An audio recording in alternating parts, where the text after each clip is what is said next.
Hi అండి. అందరికీ నమస్కారం. Welcome to my YouTube channel. ఈ వీడియోలో ఏపీ సీఎం జగన్‌కు గుణపాఠం చెప్పేందుకు సిద్ధమైన ఉద్యోగ మరియు పెన్షన్లండి. సో, ఆ వివరాలు ఈ వీడియోలో తెలుసుకుందాం. వీడియో అయితే ఎక్కడ గాని స్కిప్ చేయకుండా ఎండ్ వరకు చూసినట్లయితే ఇన్ఫర్మేషన్ అనేది పూర్తిగా అర్థమవుతుంది. అలాగే వీడియో నచ్చినట్లయితే ఒక లైక్ చేయండి. ఇంకా సబ్స్క్రైబ్ అవ్వనట్టయితే మన ఛానల్ సబ్స్క్రైబ్ చేసుకోవడం ద్వారా నేను చేసే ప్రతి ఒక్క వీడియో మీ వరకైతే రీచ్ అవుతుంది. ఇక వివరాల్లోకి వెళ్ళినట్లయితే ఏపీ ఉద్యోగ మరియు పెన్షనర్లందరూ కూడా ఏదైతే హామీ ఇచ్చారో జగన్మోహన్ రెడ్డి, సో అవన్నీ అమలు పరచలేదు అనైతే అంటున్నారు. సో ఇప్పటికే చాలామంది నిరసన తెలిపారండి. సో మనం తెలిసిందే. సో ఉద్యమాలు ఈ విధంగా నిరసన అయితే వివిధ రకాలుగా తెలపడం జరిగింది.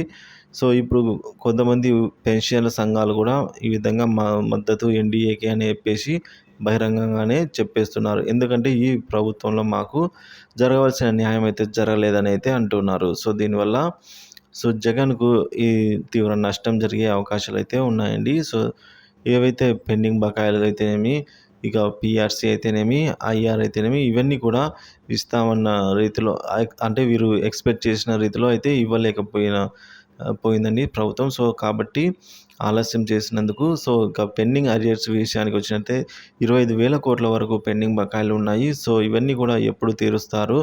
సో వీటన్నిటి కోసం అయితే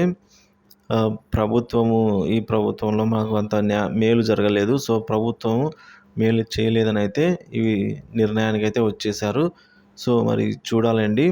ఇప్పుడు వీరి టైం అయితే వచ్చింది అనే చెప్పుకోవాలి. ఎందుకంటే ఎలక్షన్స్ మూమెంట్ కాబట్టి ఎలక్షన్స్‌లో వీరైతే ఆహ్, వీరికి కావాల్సినదైతే చే చేయబోతున్నారు.